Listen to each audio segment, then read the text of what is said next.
नाशिक जिल्ह्यातील चांदवड तालुक्यातील कानडगाव येथील वंदना ज्ञानेश्वर गुमनर आणि महालखेड येथील हौशाबाई अंबादास भगत ह्या येवला तालुक्यातील मुखेड या ठिकाणी आपल्या मेंढ्या चारण्यासाठी आल्या होत्या।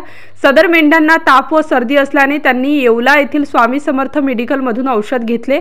अशिक्षित मेंढपाळ असल्याने मेडिकलवरच्या कामगारांनी चुकीच्या पद्धतीने औषध दिल्याने हौशाबाई भगत यांच्या 35 आणि वंदना गुमनर यांच्या 10 मेंढ्या चुकीच्या पद्धतीने औषध दिल्यामुळे दगावल्या।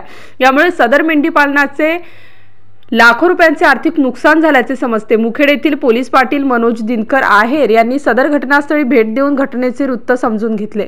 नाशिक जिल्हा पशुसंवर्धन आयुक्त डॉक्टर BR नरवाडे व धर्माधिकारी यांच्याशी फोनवरून सविस्तर चर्चा करून आयुक्त यांनी येवला येथील डॉक्टरांना पाठवून त्वरित या घटनेचा पंचनामा करण्याचे आदेश दिले आहेत।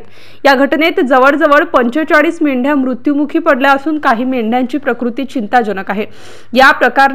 या प्रकरणी 35 ते 40 मेंढपाळ नागरिकांनी येवला पोलीस स्टेशनला तक्रार देण्यासाठी धाव घेतली, परंतु 2 ते 2.5 तास होऊनही पोलीस प्रशासनाकडून मात्र या घटनेची कोणतीही दखल घेतली नाही। त्यामुळे पोलीस प्रशासनाविरुद्ध तीव्र नाराजी व्यक्त करण्यात येत असून सदर नुकसानग्रस्त मेंढपाळांना लवकरात लवकर न्याय मिळावा अशी मागणी वन्यप्राणी मित्र सामाजिक कार्यकर्ते भागवत झालटे यांनी केली आहे।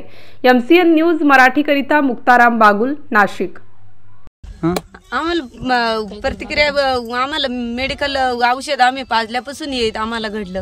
आमच्या 30 मेंढ्या गेल्या 30 मेंढ्या गेल्या मेंढ्याची आमची भरपाई पाहिजे। आम्ही ते मेडिकल मधून औषध आणल्यामुळे आमचे एवढ्या मेंढ्या मरण पावले। मग आता ही भरपाई कोणी द्यायला पाहिजे? तुमचे मेडिकल वाल्यांनी दिली पाहिजे आम्हाला। मेडिकल वाल्याच्या हलगर्जीपणामुळे तुमच्या आज या मेंढ्या दगावल्या। हा डबा आहे या बाई, डबा आहे आमचा।